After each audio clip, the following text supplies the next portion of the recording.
Liebe Jecken, ihr Narren, auch in der 5. Jahreszeit empfängt Michael Kossler raderdolle Gäste mit karnevalistische Divertimenten. Die in ihrem Programmzeitschriften ausgedrückte Beitrag Höllifininier zut Kullenermann oder zu Deutsch gesagt, du riechst wie meine Tante, wird zu einem späteren Zeitpunkt ausgestrahlt. Und nun viel Spaß mit der Fernsehsitzung vom Tok am Nil. Kossler, Kölsch und Klaff. Eins noch. Alaf!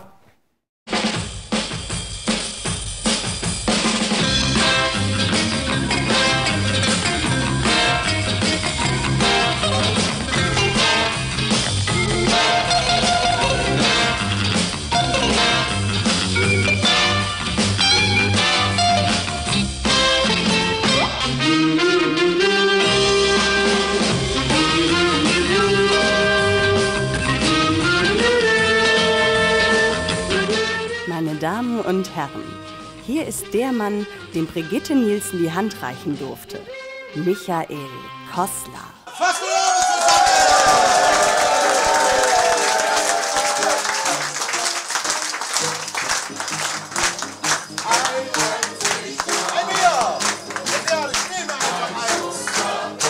heute frei mir für alle! Ja, von der Trinkgewitz!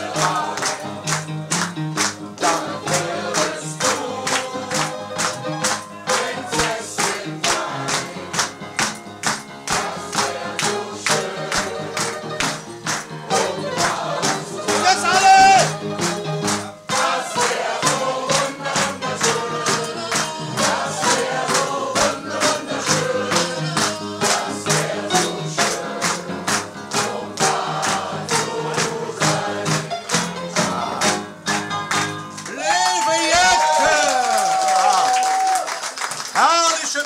Aus dem Jötzen, ich aus dem Linkewitz. Und ich darf begrüßen zu meiner Linken der Hofmusikus Stefan Ulbrich, Ennis Hengst.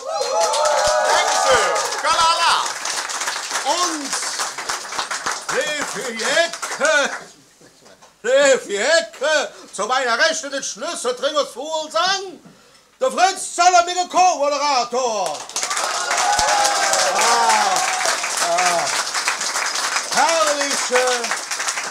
Herrliche Jecke, Karnevalszicke, Klüngel hat Hochkonjunktur in unserer schönen Stadt. Glück, die sonst die Arena im Bauen oder aber auch sich mit den Kölschpreisen absprechen oder jeder von der Stadtverwaltung, der alles abzeichnet. Hauptsache er bekommt ein Häuschen im Grünen oder zumindest von der Frau eines guten Freundes einen Kredit mit überfairem Zins. Sie alle stehen auf den Prunkwagen und schmeißen Kamelle und Pralinenschachteln aus Thüringen und verteilen sie großzügig an arme Kinderchen von Hartz-IV-Familien. Ganz Köln ist wie Jeck fast leer, das kam aber später hinten.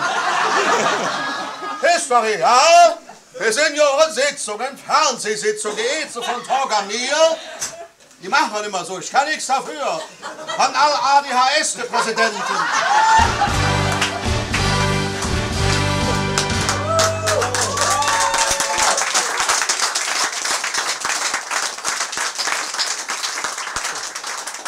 Fast leer, wie er sind muss, oder Fritz? Ich kann still sitzen. Ich bin Hab dich doch auch so verstanden. Ja, ich habe nur Sonnenbrand unter der Arme. Kein Problem. Ja, ne? Ist es so? Ja. Fastelavond spielt alle hier fast Turbo. Ja. Ne? Das versteht ja kaum einer von den Expresslesern hier. Fastelavond spielt alle hier Bildchen heiß. Deine Mutter hat jetzt zu Karneval sich eine Kamelle eingefangen und hat sie Friedrich genannt. Meine Geburtstag für ganz Köln. Ich bin der 11.11. geboren.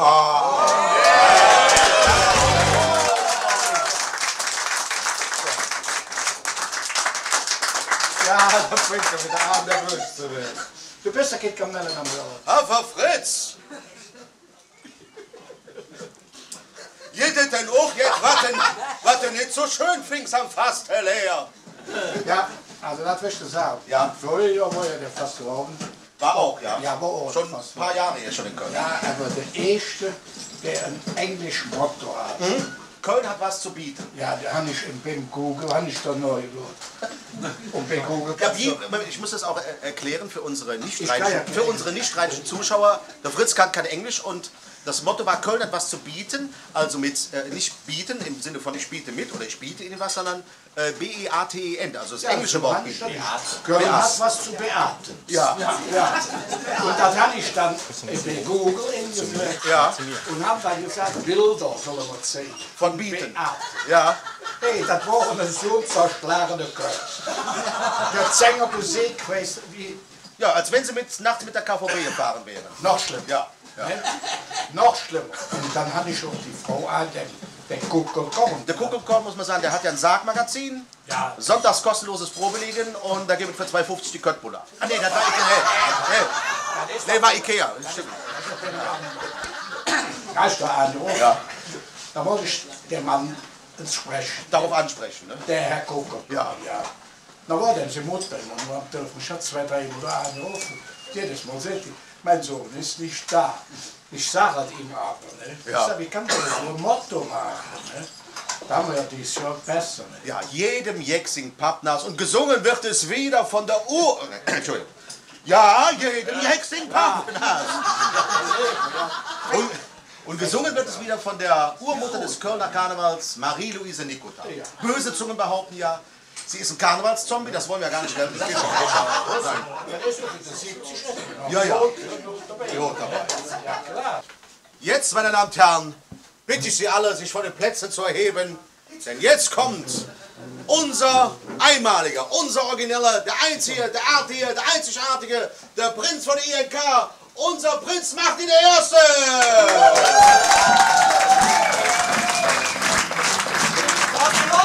Der Prinz!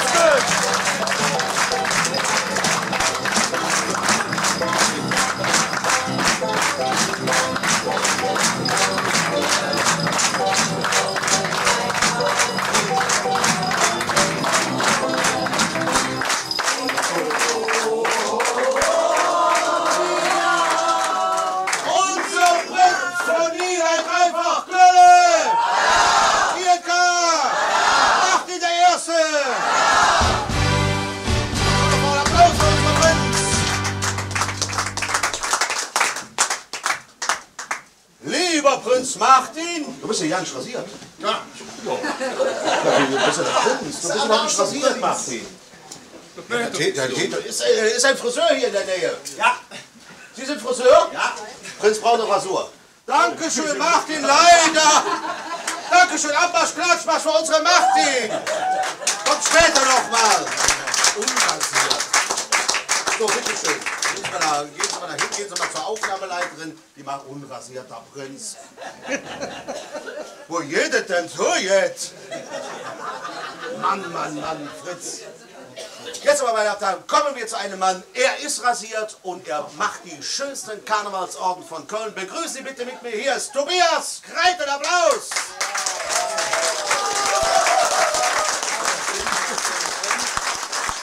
Hallo, Batz. Moin. Hallo.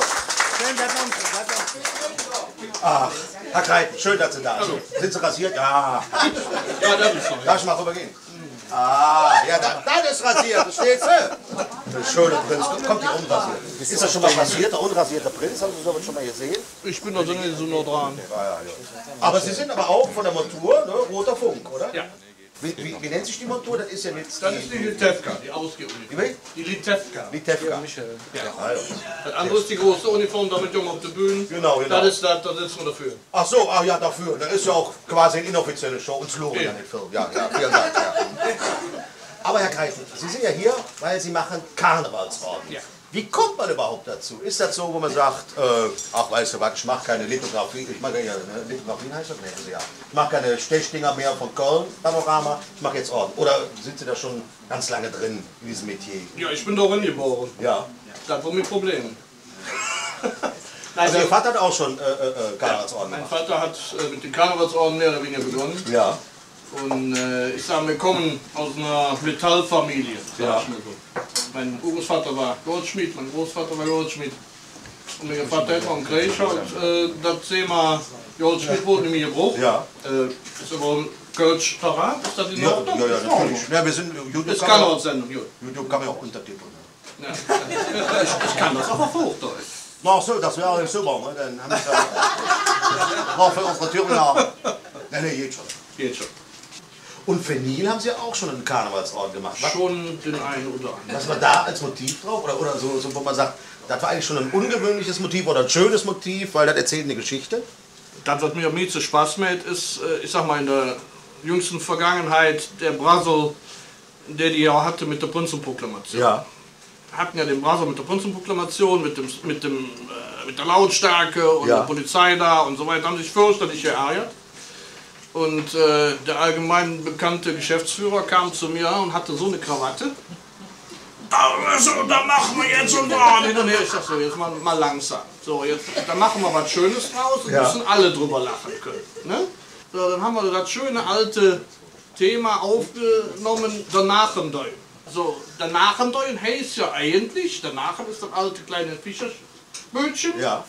Und der Spruch, Küche, du kannst mir danach du kannst mir mal helfen, den Kahn zu schieben. Ja. Das ist die Hochdeutsche Übersetzung. Ja, so, und den Kahn schieben hat ja auch so ein bisschen was damit zu tun, den Buckel runter. Ja. Kommt ja ungefähr rüber. Aber das finde ich so ein schönes Beispiel. So nach dem Motto, besser eine Kamera haben. Ja. Ne? Ohne zu zittern, macht das selber. Ich mach das ja.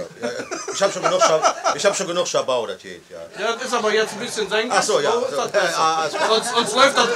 Sonst läuft das Wasser aus den Ja, Röhren raus, ne? muss ich doch.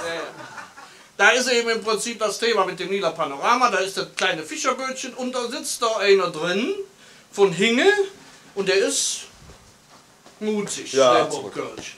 Hat ein paar schöne Ohrschützer drauf und er wird dann ganz nett von dem INK-Mitglied so ein bisschen was angeschubst und darunter steht dann nur darüber die Kölsche Erklärung danach. Und jetzt kann sich jeder denken, was er will. Ja. Wenn ich das hier sehe, überlege ich ja auch gerade, wäre ja auch schön, wenn man so einen kleinen, Sie machen ja sicher auch so kleine Pins, oder? Ja klar. So, wenn wir so einen schönen Talk am Nil-Pin hätten. Ja. Oder? So wollen wir, aber so will ich ja jetzt nicht direkt, also das kann ich nicht machen, da brauche ich ja Hilfe für. Dann machen wir einen Vorschlag.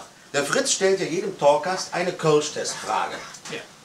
Wenn Sie die wissen, brauchen Sie keine Pins herzustellen. Und wenn Sie die nicht wissen, dann überlegen Sie statt, ob Sie mal einen Talk am Nil-Pin machen. Ja? So, so machen wir das. Ja, dann Fritz, leg mal los mit der Kölsch-Testfrage. So wie ich den kenne, der ist so oder so.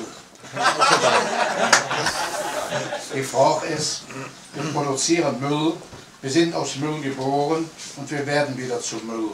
Von welchem Kölner Künstler stammt dieses Zitat?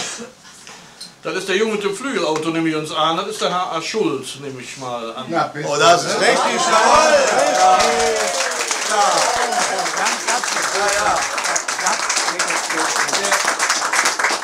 Hat natürlich auch damit zu tun, dass dieses Thema natürlich auch, weil es ein Kölner Motiv ist, auch auf Orden verewigt worden ist. Und auch der Müll ein Thema war, obwohl ich hoffe, dass viele der Orden nicht im Müll landen. Aber das ist ein anderes Thema. Dankeschön! Dreimal! Geil! Wir streiten! Unser Prinz macht wieder Erste! Dankeschön!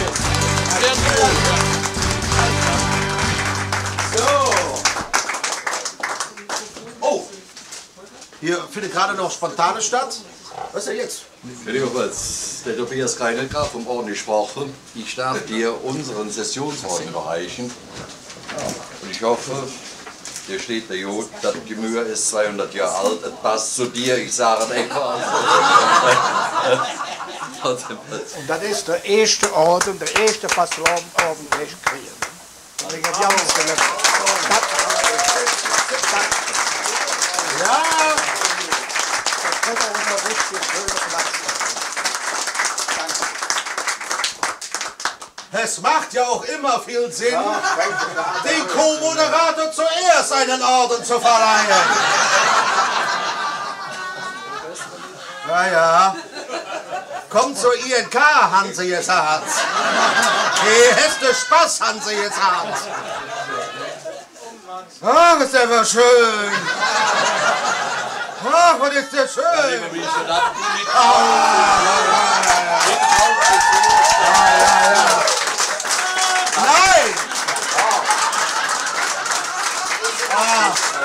Dankeschön.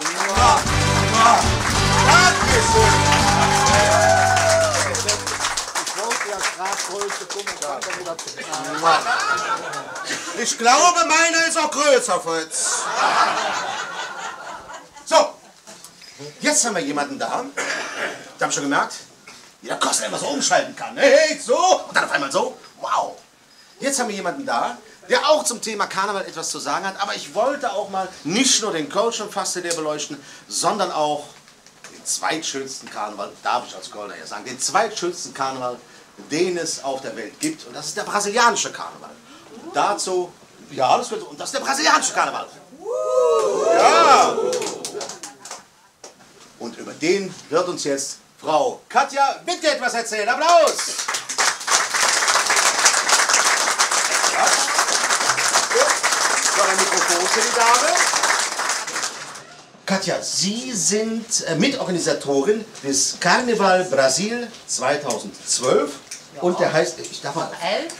Ja, genau. Von dem e.V. Círculo Brasileiro de Colônia. Genau. War das schon richtig, ja? Ja, doch, das ist schon sehr gut. Das heißt übersetzt Brasilianischer Kreis Köln.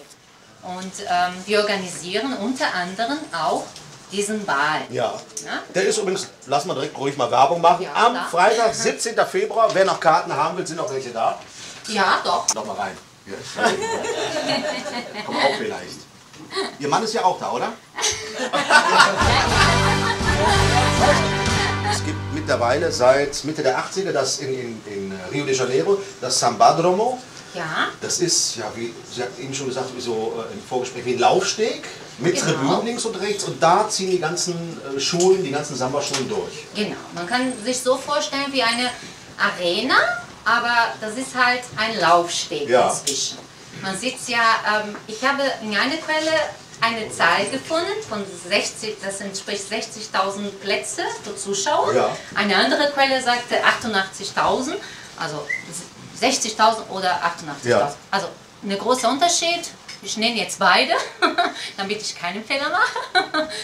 Die Arena ist 700 Meter lang ungefähr. Es ist nicht so groß wie jetzt der Karneval in Köln. Das ist vielleicht auch ein Unterschied, dass wir vielleicht nennen können. Hier ist er halt 6,5 Kilometer, habe ich mich informieren lassen. Und Kommt immer drauf an, wie viel man getrunken hat. Es ist viel mehr zu gehen. Es ist sicherlich viel länger zu gehen. Nee. Die Schulen sind unzählige mittlerweile. Ich habe 30 gezählt, es kann auch mehr sein. Ja. Na? Es sind ja in Ligen aufgeteilt. 4 Ligen. Ja? Natürlich gibt es dann die erste Liga, da will jeder sein, so wie im Fußball. Verstehe. Ja? Und für den Gewinner der ersten Liga gibt es einen Geldpreis. Ja. Aber vielleicht auch so wichtig ist die Ehre, weil es dreht sich wirklich viel um den Karneval in Rio. Und wenn man gewonnen hat, wenn man in dieser Schule ist, dann es ist eine große Ehre auch. Ne? Als Brasilianerin juckt es da eigentlich halt, wo man sagt, ich bin jetzt zum Fasteleer, bin ich in Köln, Sie haben jetzt beide Welten erlebt. Wo sagen Sie, schlägt Ihr Herz? Oder wo ist es schöner? Oder wo wollen Sie Karneval verbringen? Brasilien oder in Köln? Ja, es ist Denken Sie dran, Sie sind hier in Nieren. Wir kommen hier nicht mehr lebend raus, wenn wir das falsch sagen. Köln ist die beste Stadt für die Brasilianer. Ja. Dankeschön, dass Sie da waren. Sehr gerne. Und kommen Sie gerne noch mal zum nächsten Karneval wieder. So, ja. Dankeschön. Und Sie auch. So, bei den Leverloren wird unsere Prinz mit. Ja, das Ja, noch bleibt was hinten. Ihre Toilette, ich darf Sie mal anfassen. Oh, hier sind auch noch viele Hubbel hier noch. Bist du schon rasiert oder sind das die Nasenhaare? Nee. Naja, ich würde. Ah, gut. Da würde ich sagen, der Martin kommt gleich nochmal auf die Bühne. Aber erstmal, meine Damen und Herren, schauen wir uns jetzt wieder eine neue Folge von Uwe erklärt an. Und er hat einen richtig tollen lexikalischen Begriff mitgebracht. Und der ist, wir kennen ihn alle, bedeutet Streptomycin. Und was das genau ist, das erklärt uns jetzt der Uwe. Allah.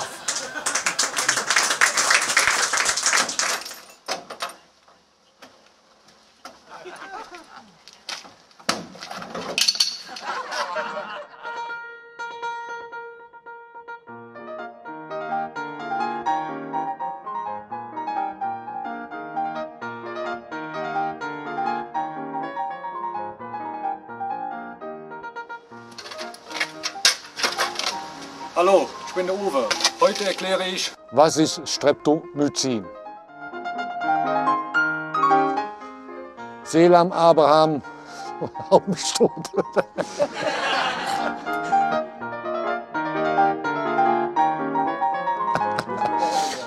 Selam Abraham Wachsmann war ein russischer, amerikanischer Mikrobiologe. Wie hier zu sehen. Mit Dubos Methoden suchte Wachsmann nach antibakteriellen Methoden, Verbindungen. Mit Dubos Methoden suchte Wachsmann nach antibakteriellen Methoden. Verbindungen. Mit Dubos Methoden suchte Wachsmann nach antibakteriellen Methoden. Verbindungen. Kommt noch jetzt. So, nochmal jetzt. Mit Dubos Methoden suchte Wachsmann nach antibakteriellen Verbindungen in mikroskopisch kleinen Pilzen. Ein Beispiel dafür ist dieses Bild. 1940 entdeckte er solch eine Verbindung.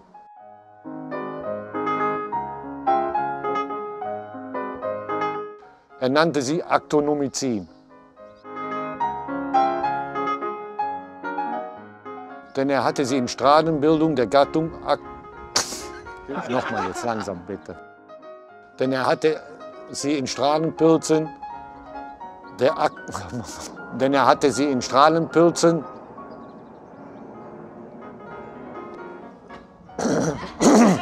Nochmal. Denn er hatte die Strahlenpilzen der Gattung in Actinomyces gefunden. Bald darauf fand er eine solche Verbindung in Strahlenpilzen der Gattung Streptomyces und nannte sie Streptomycin. Da haben wir es schon. Streptomycin ist sehr wirkungsvoll gegen Bakterien, denen Penicillin nichts anhaben kann. Und was Penicillin ist, habe ich schon erklärt. Streptomycin wirkt aber andererseits viel giftiger auf den Menschen als wie Penicillin. Wachsmann prägte den Begriff Antibiotika. 1952 bekam er für seine Arbeit den Nobelpreis. Viel Spaß bei Pilze sammeln. Beim Pilzen sammeln. Ja, viel Spaß beim Pilze sammeln.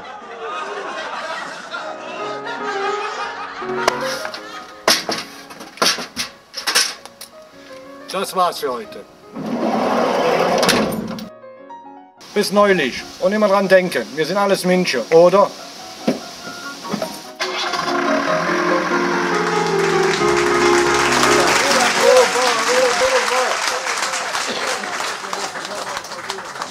Ritsch, du hast angefangen als Richard, als Kleinkind. Ja. Und bist aber dann relativ schnell Du bist relativ. Komm, erstmal Prost. Ja. Schön, dass du da bist.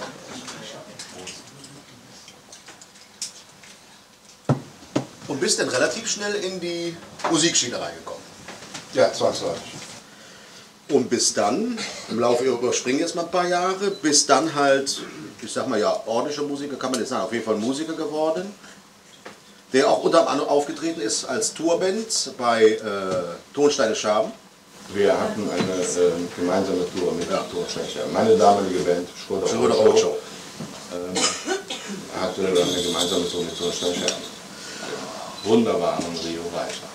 Und dann, deswegen bist du auch hier, nicht als Musiker oder auch nicht als Kneipier, sondern als Literat. Dann hast du für dich jetzt Schreiben entdeckt, oder hast vorher schon geschrieben, aber du hast ja die, wer sie kennt, ich finde zumindest die berühmten Klütsch-Romane geschrieben. Das war ich, ja. Ja. Ich gebe es zu. Wie bist du dazu gekommen, die Figur überhaupt zu erfinden? Es fing so an. Ich bin seit ich überhaupt lesen kann, lese ich Krimis. Und dann gab es irgendwann in den 80er Jahren gab es plötzlich diese Regionalkrimis, also Köln-Krimis fing es glaube ich an.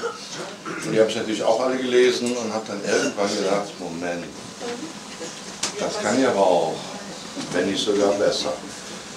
Und dann habe ich überlegt, ja, worum geht's, worum soll es denn gehen? Und dann entstand eben diese Figur Bill Klütsch, die vielleicht ein bisschen mit mir verwandt ist. Aber du hast uns eine Geschichte mitgebracht, Rich. Ah ja, ich habe eine Geschichte mitgebracht. Und die heißt wie? Das verrate ich noch nicht. Aber bevor du die lesen kannst, ist ja der Fritz wieder da. Und der stellt dir eine Frage. Und wenn du die richtig beantwortest, dann erst darfst du lesen. Wie ich dich kenne, versenkt sie jetzt die Frage und damit er dein Bier in Ruhe trinkt. Gut, Fritz, dann stell mal die Frage. Warum werden in Köln die Abschnitte der Nord-Süd-Fahrt als Tel Aviv, Tunis, Kyoto oder Turin bezeichnet? Bist nicht Tunis, Kyoto, Tunis, Kyoto. Tunis, Kyoto. Das ist immer mehr... Entschuldige bitte. Wie heißt jetzt die Frage? Warum?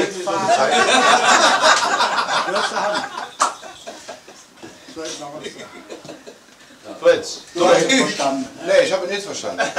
Da komme ich bei. Oh ja, ist super. Nein, sinngemäß nicht.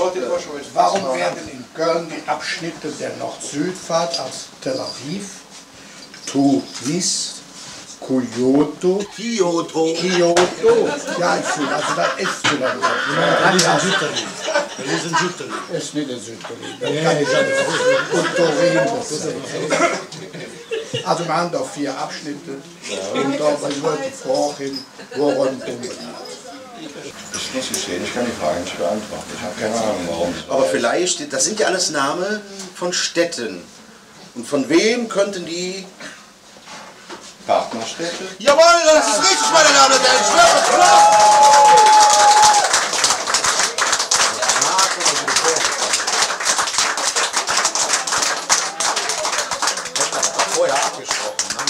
Wir hätten das besser vorher abgesprochen. Ja. Aber dann wäre es nicht so authentisch rübergekommen. Meine Damen und Herren, Applaus für Rich Schwab mit seiner Geschichte.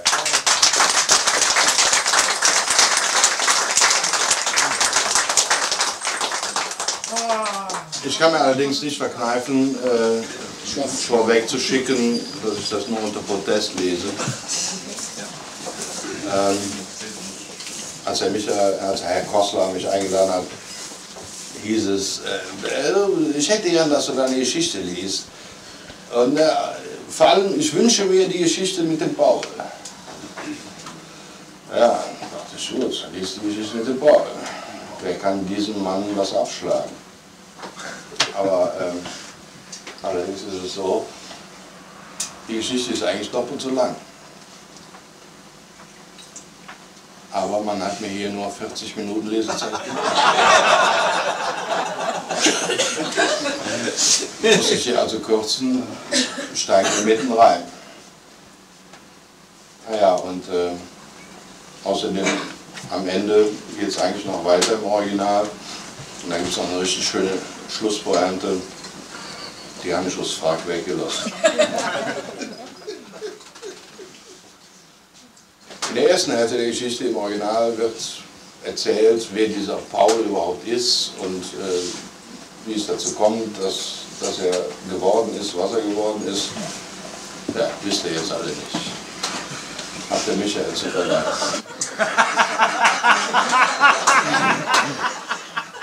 Ja, das ist aber jetzt nicht. Ja, das ist dieser unmenschliche Zeitdruck in diesem Showbusiness. Ja, du hast aber auch ein Sprechtempo drauf. Nennt ihn auch die Gisela Schlüter aus Jüchen. Als wenn der Nina wüsste, wo Jüchen ist. Paul stand schwankend an einer Straße, die mir überhaupt nicht bekannt vorkommen wollte, und sah wieder einmal verwundert an sich herab. Wieso trug er bloß ein Lappenclown-Kostüm? Und seit wann?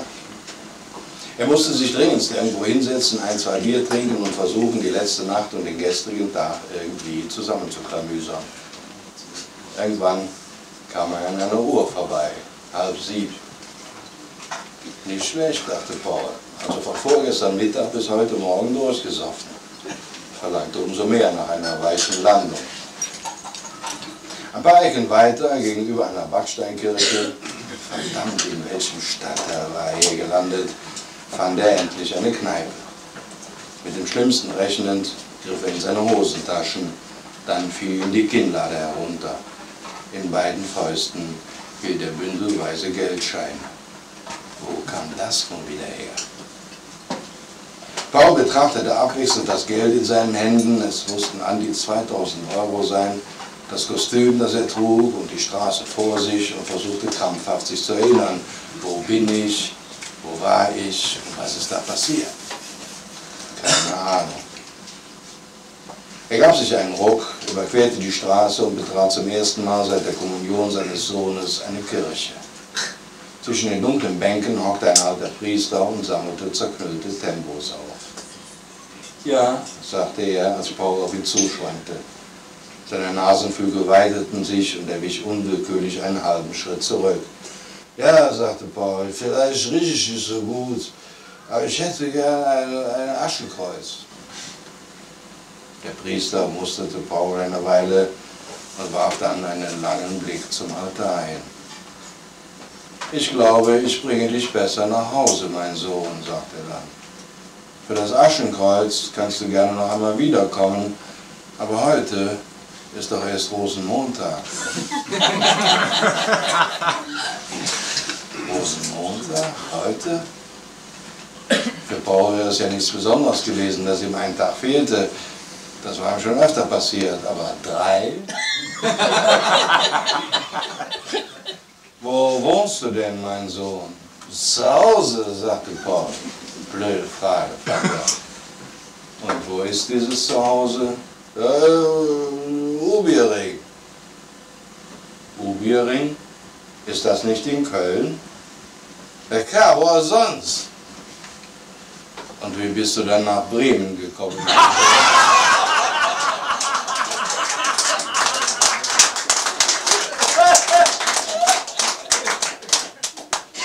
Bremen? Na, das war mal eine gute Frage, fand Paul und machte auf dem Absatz kehrt, um den Rosenmontag auf rheinische Art einzuläuten und bei einigen Rentnergedecken über sein höchstpersönliches Raum-Zeit-Kontinuum zu meditieren. Draußen fuhr ein Streifenwagen vorbei. Irgendetwas in Pauls Hinterkopf fing leise an zu klingeln.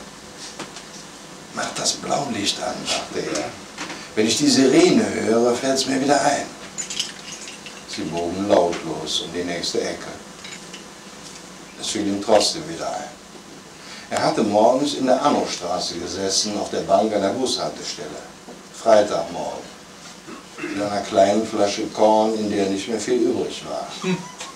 Das galt auch für seine Taschen. Es würde ein harter Tag werden. Ein weiterer harter Tag.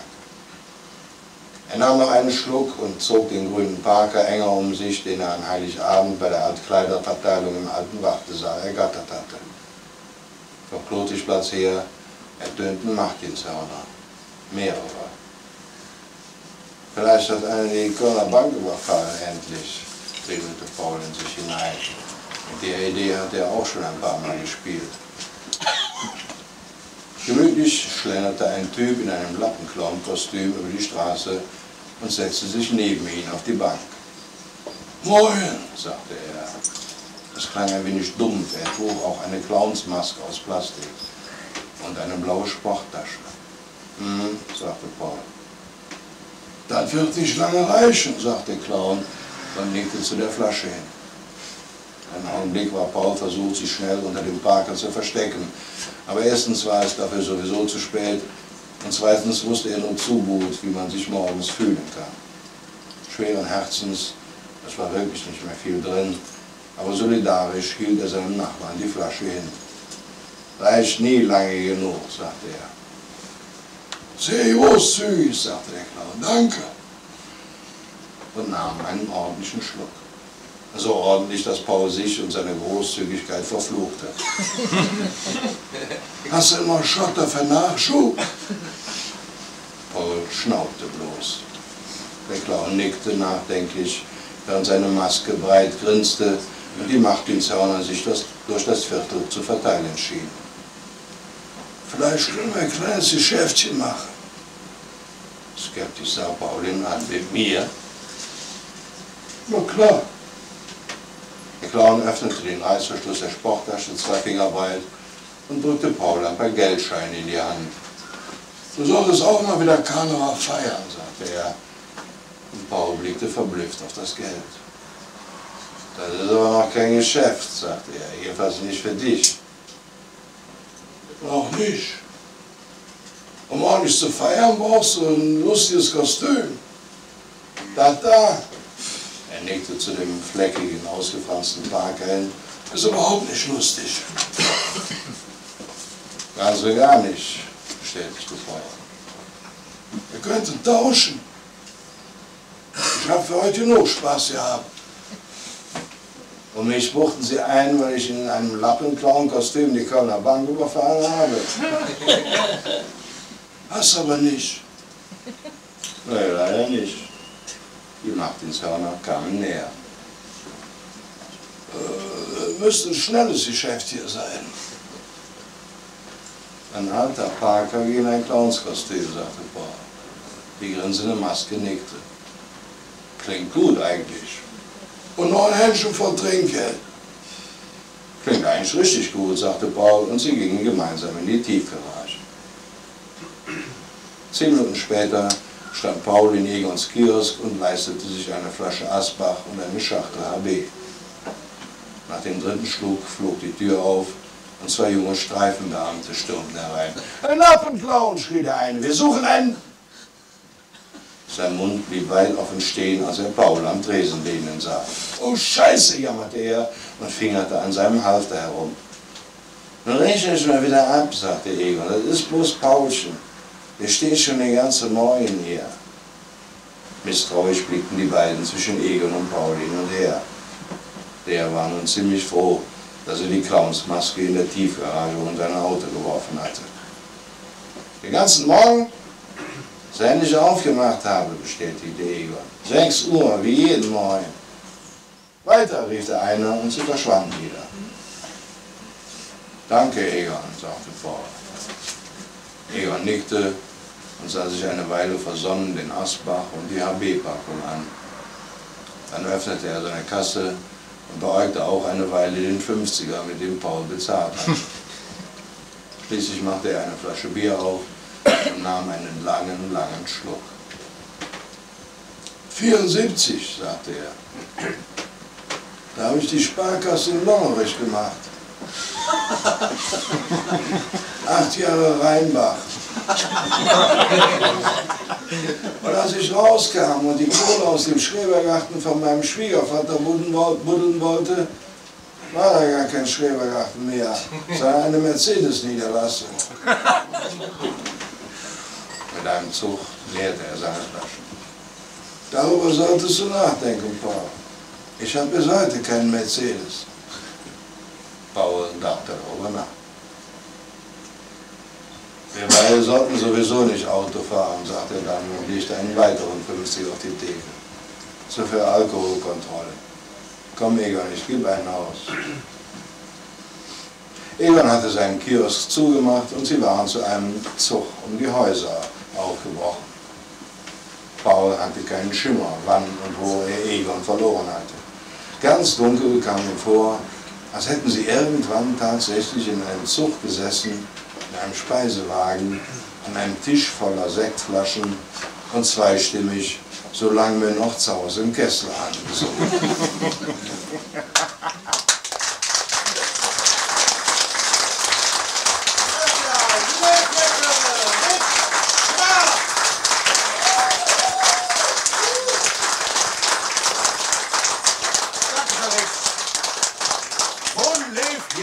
Jetzt ist es wieder so wie. Bitte erheben sich alle von den Plätzen, denn hier kommt unser rasierter Prinz!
Den Platz, also vom Mikrofon. Oder ist es schon? Nee, Moment. Platz nehmen. Eigentlich muss der Prinz ja auch eine Rede halten. Oder soll der Prinz. Entschuldigung. Soll der Prinz noch eine Rede halten? Ja. Jawohl. Bitte schön, mach die, dein Publikum. Ja, Leif Jecke. Ja, halt's an. Gut, Leif Jecke. Ich freue mich, heute hier zu sein. Ich freue mich, dass ihr hier seid. Und ich freue mich gleich noch, während wir gleich zusammen noch einen trinken. Hoch zu immer, bin noch den Platz fertig. Möchte ich noch eins loswerden. Das ist das Motto, mein Motto für diese Session. In Nähe zu singen und zu lachen, möchte ich mit euch die Session vermachen. Und darum in dreifach Köln. Allah! Köln. Hier! IAK! IAK!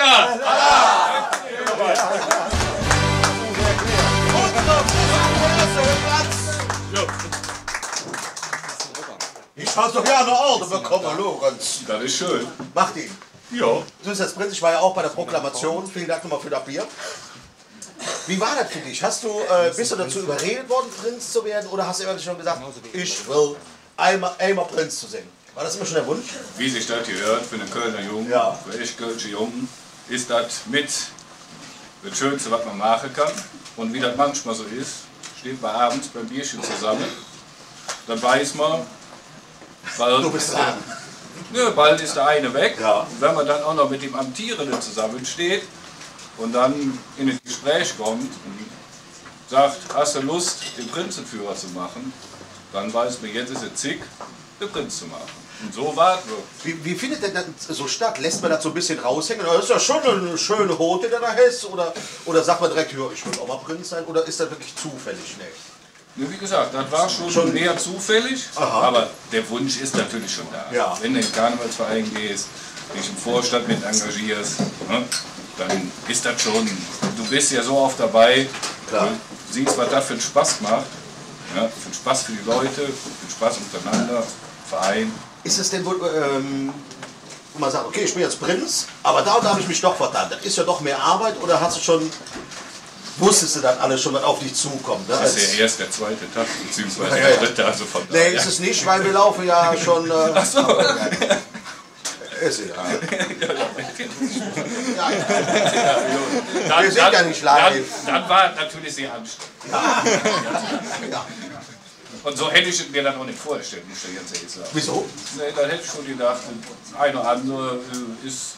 Ein bisschen weniger Stress, sagen wir mal so. Stress hast du natürlich schon. Das Köln hat reingestellt, kriegt er extra Tanzunterricht, Sprechunterricht. Hat man dann auch gesagt, ja mach den schön gut, aber komm mal her, wir müssen mal ein bisschen tanzen üben. Oder hier, wie hast du deine Rede vorgestellt? Also Sprechen haben wir weggelassen, das merkst du ja gerade, aber Tanzen haben wir natürlich gemacht, auch wenn das noch nicht so ganz gut funktioniert. Aber es wird. Also hast du Tanzunterricht bekommen? Ja, Privatunterricht natürlich. Natürlich. Und bei wem? Bei deiner Frau. Nein. Bei Ritz Schwab. Nein. Bei Caro. Nee, echt? Ja, aber sicher. Oh. Ja, wie sich das gehört. Aber wo ist dahin? Ein schöner Applaus für die Caro, hat sie gut gemacht.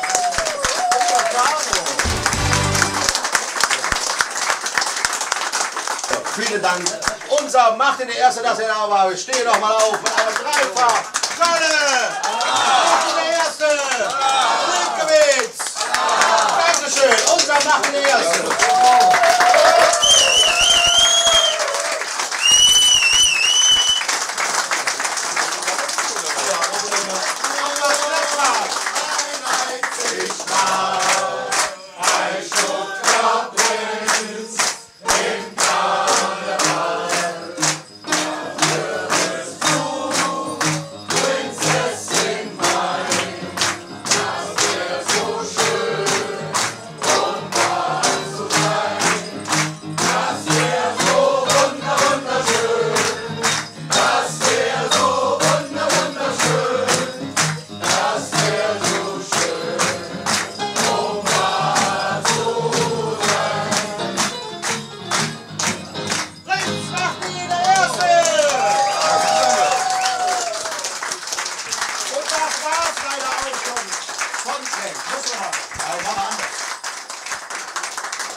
Und das war es leider auch schon von dort am Nil. Meine Damen und Herren, eine schöne Fastelauf und Dankeschön, dass ihr alle alle hier waren. Köln!